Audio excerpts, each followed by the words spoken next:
Hello NEET students, concept of NEET में आपका स्वागत है। जैसा कि आपको पता है नीट 2026 का एग्जाम हो चुका है और आपको पता चल गया होगा कि आपको गवर्नमेंट सीट मिलेगा या नहीं मिलेगा। कुछ लोग पार्शियल ड्रॉप के बारे में सोच रहे होंगे, कुछ लोग ड्रॉप के बारे में सोच रहे होंगे कि ड्रॉप ले या नहीं ले। तो आज हम इस वीडियो में स्पेशली इस बात पे बात करेंगे कि पार्शियल ड्रॉप लेना चाहिए या नहीं लेना चाहिए, और अगर आप ड्रॉप ले रहे हो कंप्लीट या पार्शियल दोनों ही, तो ड्रॉप लेने के बाद आपको कौन कौन सी चीज़ें करनी चाहिए और कौन कौन सी चीज़ें नहीं करनी चाहिए, ताकि आपका 2027 में कन्फर्म सिलेक्शन हो सके। क्योंकि ये बहुत ज़्यादा इंपॉर्टेंट है, क्योंकि अगर आपको ये नहीं पता है तो फिर आप गलती करोगे 2027 में और फिर से आप सिलेक्शन से दूर हो जाओगे। तो यहाँ पे हम कंप्लीट डिटेल में बात करेंगे कौन कौन सी चीज़ें करनी है, कौन कौन सी चीज़ें नहीं करनी है। तो एक एक करके ध्यान से आप हर एक बात को कंसिडर करो और अगले साल के लिए प्रिपेयर करना स्टार्ट करो। तो सबसे पहले बात करेंगे कि क्या पार्शियल ड्रॉप लेना चाहिए या नहीं लेना चाहिए। तो ऑब्वियसली ले सकते हो आप, अगर आपके पास बहुत सारी डिफिकल्टीज है। फॉर एग्जांपल फाइनेंशियल कंडीशन है, आप बहुत अटेम्प्ट दे चुके हो और अटेम्प्ट देने के बाद आपकी सिक्योरिटी नहीं है कि सिलेक्शन होगा या नहीं होगा, तो आप पार्शियल ड्रॉप के लिए सोच सकते हो। और पार्शियल ड्रॉप लेने के बाद क्या एमबीबीएस में सिलेक्शन हो सकता है या नहीं हो सकता है? बिल्कुल हो सकता है और नहीं भी हो सकता है। पार्शियल ड्रॉप लेने के बाद जो सिलेक्शन के चांसेस है वो थोड़े कम हो जाते हैं। कम होने के रीजन क्या है कि जब आप नए कॉलेज में जाते हो तो कॉलेज के ताम झाम में फंस जाते हो। इवन कि अगर आप कॉलेज के ताम झाम से थोड़ा सा अपने आप को आइसोलेट कर लो, और आइसोलेट करके अगर आप नीट की तैयारी करते हो तो ही ये पॉसिबल है। अदरवाइज अगर आप कॉलेज के साथ सोचोगे कि नहीं, मैं कॉलेज के साथ कुछ अटेंडेंस के साथ या फिर कॉलेज के कुछ फंक्शंस के साथ मैं पार्टिसिपेट करके भी साथ में नीट का एग्जाम दे सकता हूँ, तो वैसा सिलेक्शन नहीं होता है। फिर आप धीरे धीरे दलदल में फंस जाओगे और फिर आप नीट से भी दूर हो जाओगे। तो पार्शियल ड्रॉप लेना एक बहुत ही रिस्की होता है। और रिस्की मीन्स कि अगर आपको लग रहा है कि नहीं मुझे नीट ही करना है, नीट के साथ पार्शियल ड्रॉप लेना है, तो आपका माइंड सेट क्लियर होना चाहिए। आपको सिर्फ एडमिशन लेना है कॉलेज, किसी भी कॉलेज में, बीडीएस हो या बीएमएस हो या बीएचएमएस हो। एडमिशन लेने के बाद आपको कंप्लीटली उस कॉलेज से आइसोलेट होना पड़ेगा, और आइसोलेट होकर अगर आप प्रिपरेशन करोगे तो ही पार्शियल ड्रॉप के साथ सिलेक्शन होता है, अदरवाइज आपका सिलेक्शन नहीं होगा। दूसरी प्रॉब्लम आती है पार्शियल ड्रॉप में कि आप जहां कॉलेज ले रहे हो वहां पे आपकी जो फैसिलिटी है, टेस्ट सीरीज की फैसिलिटी, या फिर आपका जो वहां पे हॉस्टल अलॉट होगा, क्या उस हॉस्टल में पढ़ाई होगा या नहीं होगा, तो उस कंडीशंस पे भी डिपेंड करता है कि अगर वहां पे भी आप आइसोलेट नहीं हो पा रहे हो, खुद को आइसोलेट नहीं कर पा रहे हो, तो नीट थोड़ा डिफिकल्ट हो जाता है। क्योंकि टेस्ट सीरीज देना, रिविजन करना और नीट पे ही फोकस रहना बहुत ज्यादा डिफिकल्ट होता है विद कॉलेज। सो ये सब चीजें आप अपने दिमाग में रख के ही पार्शियल ड्रॉप लो, अदरवाइज आप एमबीबीएस के लिए ही प्रिपेयर करो। मैं एक ऐसे दोस्त का एग्जांपल बताता हूँ जिसके थर्ड अटेम्प्ट में भी नीट का सिलेक्शन नहीं हुआ था, लेकिन उसने फोर्थ अटेम्प्ट लिया। फोर्थ अटेम्प्ट के बाद भी उसका सिलेक्शन नहीं हुआ, फिर भी उसने फिफ्थ अटेम्प्ट दिया और फिफ्थ अटेम्प्ट में आज वो एम्स कॉलेज में है। तो आपका ड्रॉप मायने नहीं रखता, आपका ये जुनून मायने रखता है कि आपको क्या एमबीबीएस चाहिए और अच्छे कॉलेज से चाहिए। तो अगर आपको लगता है कि नहीं मुझे एमबीबीएस ही चाहिए, एमबीबीएस के अलावा कुछ नहीं चाहिए, तो ड्रॉप डजंट मैटर, आप ड्रॉप ले सकते हो। अब हम बात करेंगे कि अगर आप ड्रॉप ले रहे हो तो आपको क्या नहीं करना चाहिए। तो सबसे बड़ी बात कि आपका जो स्टडी मटेरियल है उस स्टडी मटेरियल को बहुत लिमिटेड रखो। लिमिटेड मीन्स कि कौन कौन से स्टडी मटेरियल को आपको इंक्लूड करना है। तो सबसे पहले आपको पता है कि एनसीईआरटी ब्रह्मास्त्र है, तो एनसीईआरटी ही आपको फॉलो करना है। आपको ऑलरेडी पता है पिछले 6-7 सालों का जो ट्रेंड है वो सिर्फ और सिर्फ एनसीईआरटी से ही क्वेश्चन आ रहे हैं, चाहे फिजिक्स हो, केमिस्ट्री हो या बायो हो। तो आपको एनसीईआरटी फॉलो करना है। दूसरा, अगर आप पहले से किसी अच्छे कोचिंग से क्लासेस लिए हो, उसका नोट्स है आपके पास, तो उस नोट्स को फॉलो करना है। पहला हो गया एनसीईआरटी, दूसरा हो गया आपका नोट्स। तीसरा जो सप्लीमेंट बुक होता है, सप्लीमेंट बुक में भी आपको मैं बता देता हूँ कि कौन कौन से बुक्स आप फॉलो कर सकते हो एक्स्ट्रा में, उससे ज्यादा नहीं करना है। डीसी पांडे फिजिक्स के लिए आपको फॉलो करना है। अगर आप फॉलो कर रहे हो तो डीसी पांडे के क्वेश्चंस प्रैक्टिस के लिए बहुत ज्यादा इंपॉर्टेंट है। वहां पे अच्छे अच्छे क्वेश्चंस मिल जाते हैं, वो क्वेश्चंस बहुत ही सिस्टमैटिक होते हैं, तो उससे आपको सीखने को मिलता है। तो डीसी पांडे एक्स्ट्रा आप फॉलो कर सकते हो विथ एनसीईआरटी। मीन्स आपको पहला हो गया एनसीईआरटी, दूसरा हो गया आपके इंस्टीट्यूट का नोट्स, और तीसरा हो गया डीसी पांडे विथ फिजिक्स।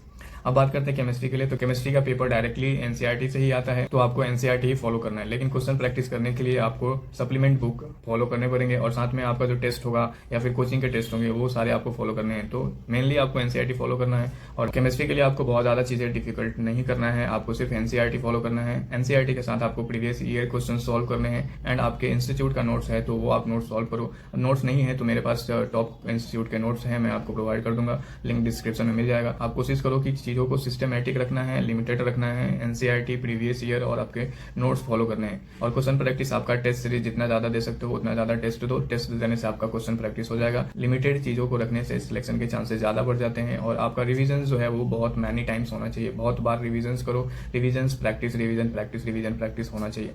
और बायो के लिए बात करते हैं तो बायो के लिए भाई आपको पता ही है, बायो के लिए बायोलॉजी ब्रह्मास्त्र है, लेकिन पढ़ने का तरीका थोड़ा डिफरेंट करो। ठीक है, बायोलॉजी कैसे पढ़ना है, एनसीईआरटी का कोई भी चैप्टर उठाओ, उसको एक एक लाइन सेपरेट करके नोट करके लिखो और वहां पे उसका नोट्स बनाओ। ठीक है। मीन्स कि आपको एनसीईआरटी को सेपरेट करके पैराग्राफ चेंज कर करके एक एक लाइन आपको अलग अलग नोट करके लिखना है, और जब आप ऐसा करोगे तो आपको एनसीईआरटी का एक एक लाइन याद हो जाएगा। कोशिश करो ये तरीका फॉलो करो, क्योंकि एनसीईआरटी की एक एक लाइन याद करना बहुत ज़्यादा इंपॉर्टेंट है। दूसरा, एनसीईआरटी बायोलॉजी के लिए आपको फॉलो करना है previous year question. Previous year question जो एक ब्रांड है एमटीजी का प्रीवियस ईयर क्वेश्चन आता है 37-38 ईयर का समथिंग कुछ भी होगा, तो वो आप फॉलो करो, उससे प्रीवियस ईयर क्वेश्चन सॉल्व करो। बायोलॉजी पढ़ने का तरीका, एक बायोलॉजी का चैप्टर उठाया, चैप्टर्स को लाइन टू लाइन अपने नोटबुक में नोट किया और पढ़ा, उसके बाद उस चैप्टर का प्रीवियस ईयर सॉल्व किया, और प्रीवियस ईयर सॉल्व करने के बाद उसमें जो क्वेश्चन डाउट है या फिर कुछ क्वेश्चन से कंसेप्ट नए क्रिएट हुए उसको अपने नोटबुक में नोट करना है और स्टार मार्क करना है। जिससे आपका क्या होगा, बायोलॉजी का चैप्टर बहुत अच्छे से प्रिपेयर हो जाएगा। फिर उसके बाद आप टेस्ट जो देते हो, टेस्ट सीरीज में जो क्वेश्चन आपका गलत होता है उसको नोटबुक में नोट करो कि ये क्वेश्चन गलत हो गया, ये कंसेप्ट से थोड़ा डिफिकल्टीज आ रहा है, इस क्वेश्चन को अच्छे से, इस टॉपिक्स को अच्छे से करना है ताकि अगली बार ये गलती नहीं हो। सिर्फ इतना ही करना है, आपका सिलेक्शन हो जाएगा। टेस्ट कोशिश करना है कि बहुत ज़्यादा देना है, मतलब कि आपको जितने कोचिंग के टेस्ट मिल रहे हैं सब सारे टेस्ट आप ज्वाइन कर लो, LN, आकाश, PW जो भी अच्छे अच्छे हैं सारे टेस्ट सीरीज ज्वाइन करो और टेस्ट ज़्यादा दो, क्योंकि ऑब्वियसली बात है आप रिपीटर हो, आपने ऑलरेडी सब कुछ पढ़ाई किया हुआ है, आपको सब कुछ पता है, तो टेस्ट आपको स्टार्टिंग से ही देना पड़ेगा। अब बात करते हैं आपको क्या नहीं करना चाहिए। तो सबसे पहली बात की जो अगला प्रिपरेशन है आपको लाइटली नहीं लेना है। लाइटली मीन्स की देखेंगे, पढ़ाई करेंगे, प्रिपरेशन करेंगे, अभी सोच रहे हैं 2-3 महीने बाद बीत जाएंगे, या फिर किसी कोचिंग से इनरोल हो जाना। कोचिंग से इनरोल होने के बाद भी अलग अलग ड्रॉबैक है, उसके लिए मैं एक अलग से वीडियो बनाऊंगा। अगर आप ऑलरेडी किसी अच्छे कोचिंग से एक बार पढ़ चुके हो या फिर 2 बार पढ़ चुके हो तो आपको कोचिंग्स की जरूरत नहीं पड़ती है, अपने आप पे भरोसा रखो। क्योंकि अगर आप कोचिंग से इनरोल हो गए तो कोचिंग वालों का यही है, वो क्या करते हैं, सिलेबस को फिर से शुरू से स्टार्ट करेंगे और आपके एग्जाम के 1 महीना पहले या फिर हो सकता है कि एग्जाम के 10 दिन पहले सिलेबस कंप्लीट करेंगे, और इससे क्या होगा कि आपका जो रिवीजन है वो बहुत स्लो हो जाएगा और आपका प्रैक्टिस भी बहुत स्लो हो जाएगा और आपका सिलेबस भी एग्जाम से कुछ दिन पहले कंप्लीट होगा, तो आप अच्छे से रिवाइज नहीं कर पाओगे और फिर से आपका सिलेक्शन नहीं होगा। तो इस चीज को ध्यान रखना है कि अगर आप ऑलरेडी अच्छे कोचिंग से पढ़े हुए हो तो आपको कोचिंग्स की जरूरत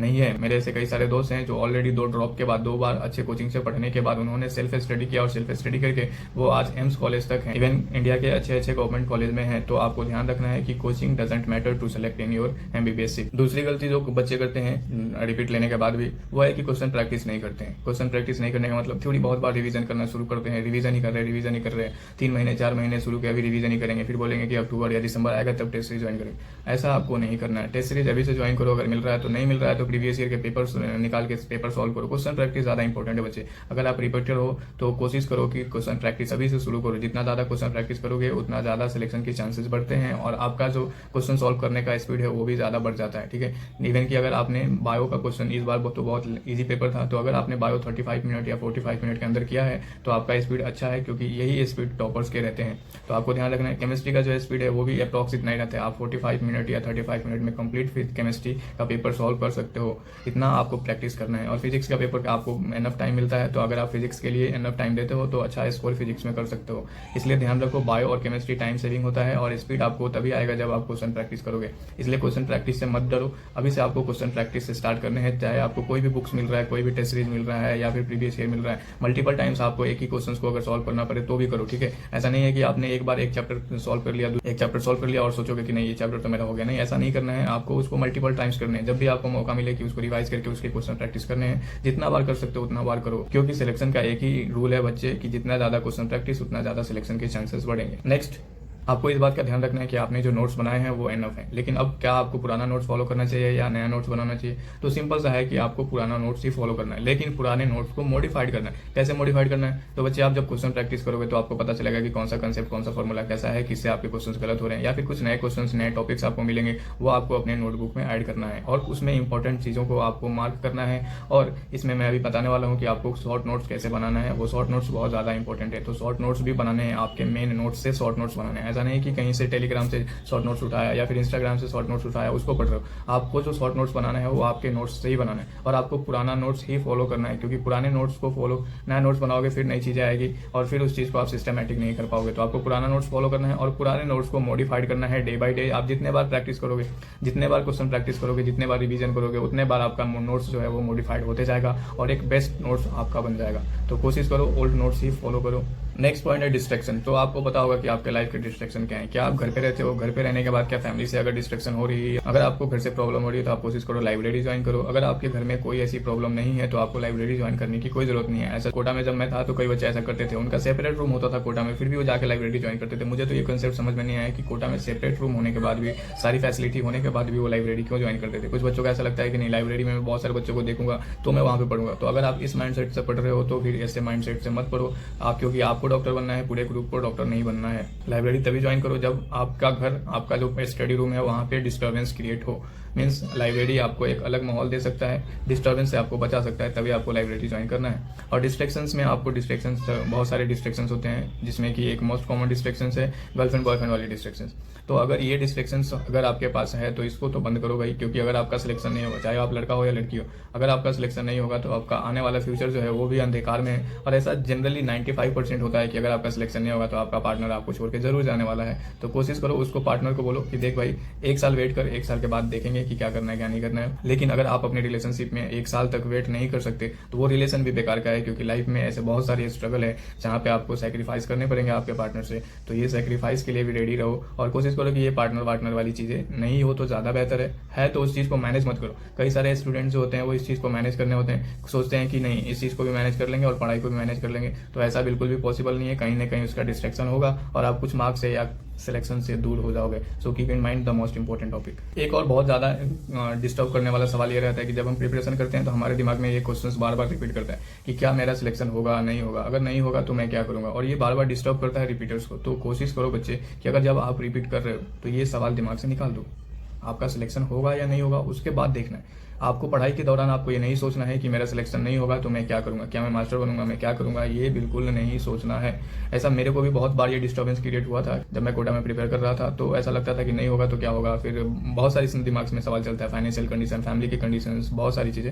तो ये चीजें अगर आप 1 साल के लिए डिस्कार्ड ही कर दो तो ज्यादा बेहतर है। कोशिश करो कि जब आप रिपीट करने के लिए मतलब कि नीट की जर्नी स्टार्ट करो तो ये सोच के स्टार्ट करो कि ये सारे डिस्ट्रैक्शंस को 1 साल के लिए आप डिस्कार्ड ही कर दो तो ही ज्यादा बेहतर है, सिलेक्शन के चांसेस बढ़ जाएंगे। ठीक है, क्योंकि बच्चे लाइफ को मैनेज करने के चक्कर में ना ये 1 साल बर्बाद हो जाता है और फिर पूरा लाइफ बर्बाद हो जाता है। तो सिर्फ 1 साल अपने लाइफ को मैनेज मत करो। ठीक है, मैनेज करोगे तो दिक्कत आएगी, मैनेज करने की जरूरत नहीं है। कोशिश करो कि 1 साल के लिए वैसा इन्वायरमेंट क्रिएट करो ताकि आपको ये लाइफ में, ताकि आपको जो 1 साल के प्रिपरेशन के अकॉर्डिंग जो मैनेज करने वाली चीजें है वो मैनेज आपको नहीं करनी पड़े, कोई और मैनेज करे। हो सकता है पेरेंट्स मैनेज कर रहे हो या फिर ऑब्वियसली बात है आपका जो गार्जियंस है वो आपके इस प्रिपरेशन का एक हिस्सा रहते हैं। तो कोशिश करो कि ये सारी चीजें उनको पहले से बता दो कि ये सब प्रॉब्लम्स आपके लाइफ में नहीं आनी चाहिए। अगर आएगी तो आप कहीं ना कहीं डिस्टर्ब होगे और आप सिलेक्शन से दूर हो जाओगे। अब सबसे ज्यादा इंपॉर्टेंट बात यह है कि जब रिपीट करते हैं तो कई सारे बच्चे जो है वो नोट्स नहीं बनाते, इंस्टाग्राम या टेलीग्राम या किधर से भी शॉर्ट नोट्स को अरेंज करते हैं, वहां से पढ़ते हैं। आपको ये गलती नहीं करना है, मैं पहले भी बताया हूँ, आपको शॉर्ट नोट्स बनाने हैं। फिजिक्स के सारे फॉर्मूले के शॉर्ट नोट्स अपने नोटबुक से बनाने हैं, जो आपने कोचिंग से पढ़ाई किया है, जो आपने नोट्स बनाए हैं उसी से आपको आपके अकॉर्डिंग शॉर्ट नोट्स बनाने हैं। सारे फॉर्मूले उसमें नोट करने हैं। फिजिक्स के और फिजिकल केमिस्ट्री के शॉर्ट नोट्स तो कंपलसरी होने ही चाहिए। ठीक है, और ऑर्गेनिक केमिस्ट्री के लिए तो शॉर्ट नोट्स ऑब्वियसली बात है एनसीईआरटी ही है, उससे ज्यादा आपको शॉर्ट नोट्स बनाने की जरूरत नहीं पड़ती। लेकिन फिर भी अगर आप चाहो तो ऑर्गेनिक केमिस्ट्री के लिए भी शॉर्ट नोट्स बना सकते हो। शॉर्ट नोट्स आपको शुरू से ही बनाना शुरू करना है और कोशिश करना है कि अप्रॉक्स जितने भी, जैसे आप प्रैक्टिस कर रहे हो, क्वेश्चन प्रैक्टिस कर रहे हो और रिवीजन कर रहे हो, तो उसी टाइम पे आप शॉर्ट नोट्स प्रिपेयर कर लो फिजिक्स के, और डेली बेसिस पे आपको फॉर्मूले याद करने हैं। मॉर्निंग का टाइम फिक्स कर लो या इवनिंग का टाइम फिक्स कर लो और कोशिश करो कि 1 से 2 घंटे आपको सिर्फ फॉर्मूले याद करने। मैं आपको ये गारंटी देता हूँ कि अगर आप फिजिक्स के सारे फॉर्मूले विथ यूनिट और कैसे उसको अप्लाई करना है सिर्फ इतना पता है तो आप फिजिक्स के 30 क्वेश्चन या 35 क्वेश्चन आप इजीली कर सकते हो, आपका कैलकुलेशन अगर फास्ट है तो। क्योंकि डायरेक्टली फॉर्मूला बेस्ड फिजिक्स में 30+ क्वेश्चन आते ही आते हैं, और फिजिकल केमिस्ट्री में तो फॉर्मूला ही अप्लाई करो और आपको पता होना चाहिए कि वो फॉर्मूला कैसे अप्लाई करने हैं। तो फिजिकल केमिस्ट्री और फिजिक्स सिर्फ फॉर्मूला बेसिस पे होता है, तो आपको ये ध्यान रखना है कि फॉर्मूला को कैसे अप्लाई करना है और वो सारे फॉर्मूले आपको याद होने चाहिए। ठीक है, ये बहुत ज्यादा इंपॉर्टेंट है। बायो के लिए शॉर्ट नोट्स बनाना इंपॉर्टेंट है क्या? नहीं, बायो के लिए शॉर्ट नोट्स मत बनाओ बच्चे। बायो के लिए 1 शॉट वीडियो भी मत देखो, क्योंकि अगर आप ऐसा गलती कर रहे हो, जैसे लास्ट टाइम पे हम करते हैं कि बायो का 1 शॉट वीडियो देखना शुरू कर देते हैं, 1 शॉट वीडियो आपको डिस्ट्रॉय करेगा। ठीक है, क्या डिस्ट्रॉय करेगा? आपकी इफिशियंसी डिस्ट्रॉय कर देगा, आपकी सोचने की एबिलिटी डिस्ट्रॉय कर देगा, आपको क्वेश्चन सॉल्व करने की एबिलिटी डिस्ट्रॉय कर देगा, आपको एक्सेप्शन रीजन क्वेश्चन सॉल्व करने की एबिलिटी डिस्ट्रॉय कर देगा। तो 1 शॉट लेक्चर मत देखो। Keep in mind, one shot lecture मत देखो, वन शॉट लेक्चर एग्जाम से पहले नहीं देखना। अगर आपको देखना है तो अभी अभी का जो टाइम है, मतलब मई के बाद जो है, मई जून जुलाई अगस्त, ये 3 महीने शुरू में आप देख सकते हो वन शॉट, क्योंकि पुराना नोट्स जो है उसको मॉडिफाइड करना है, थोड़ा एडवांस बनाना है तो देख सकते हो। लेकिन एग्जाम से पहले अगर आप वन शॉट लेक्चर्स देखते हो तो उससे आपका सिलेक्शन नहीं होता है। Keep in mind the most important. तो आपको करना क्या है, बायोलॉजी के लिए आपको फाइनली एनसीईआरटी पढ़ना है। तो जितना भी टॉपिक्स है, जितना भी एक्स्ट्रा पॉइंट है एनसीईआरटी के बायोलॉजी में ही नोट करो। और एनसीईआरटी जो दो आपके 11th और 12th के हैं, मैक्सिमम टाइम सिर्फ आपको उसी को रिवाइज करना है, ठीक है। और मैंने अभी बताया कि एनसीईआरटी पढ़ने का तरीका जो था, आपको एनसीईआरटी की एक एक लाइन सेपरेट करके पढ़नी है आपको, ताकि आपको एनसीईआरटी की लाइन सारी याद हो जाए। तो वो सेपरेट नोट्स आपको एनसीईआरटी के साथ रखना है। एनसीईआरटी के साथ जब रख के आपको पढ़ोगे तो आपको एनसीईआरटी की हर एक लाइन एग्जैक्टली याद हो जाएगी, और वही आपका एनसीईआरटी जो है वो शॉर्ट नोट्स है। और एनसीईआरटी ही पढ़ना है। ऐसे बहुत सारे बुक्स होते हैं, कोई एनसीईआरटी का निचोड़ लेके आता है, कोई कुछ लेके आता है, कोई मतलब मैं एक्सप्लेन नहीं कर सकता वो सब क्या होता है। लेकिन वो क्या होता है भाई, मुझे आज तक समझ नहीं आया। वो आप कोशिश करो कि वो निचोड़ टिचोड़ से आपका सिलेक्शन नहीं होगा। अरे भाई एनसीईआरटी ऑलरेडी निचोड़ है बायोलॉजी का, ठीक है। तो ऑलरेडी निचोड़ है तो आप सिर्फ एनसीईआरटी फॉलो करो। एनसीईआरटी की एक एक लाइन आपको याद करनी है, निचोड़ से टिचोड़ से आपका सिलेक्शन नहीं होगा। So keep in mind all this points. मुझे तो अभी तक इतने ही पॉइंट्स याद आ रहे थे। अगर आपको कोई पर्सनल डाउट्स है कि आपको क्या करना है, क्या नहीं करना है, क्या डिफिकल्टीज आ रही है, तो आप कमेंट सेक्शन में कमेंट करो। मैं उसको आपको पर्सनली गाइड करूंगा। आप टेलीग्राम चैनल से भी जुड़ सकते हो, आपको डिस्क्रिप्शन में लिंक मिल जाएगा। टेलीग्राम चैनल पे एनसीईआरटी के मेरे हाइलाइट्स पड़े हैं, फिजिक्स के नोट्स पड़े हैं, फिजिक्स के शॉर्ट नोट्स पड़े हैं। लेकिन वो शॉर्ट नोट्स आपको अपने से प्रिपेयर करना है, मेरे शॉर्ट नोट्स से सिर्फ मैं समझ सकता हूँ, ठीक है। और यहाँ पे आपको जो टॉप कोचिंग है, एलएन और सर्वम वगैरह टॉप टीचर जो है कोटा फैकल्टी के, उसके नोट्स भी पड़े हैं। तो आप वहाँ से वो नोट्स भी डाउनलोड करके देख सकते हो, और या फिर खुद का आप अपना नोट्स बना सकते हो। So stay connected, stay motivated. कोई भी डाउट है, कोई भी प्रॉब्लम है, आप कमेंट सेक्शन में कमेंट करो।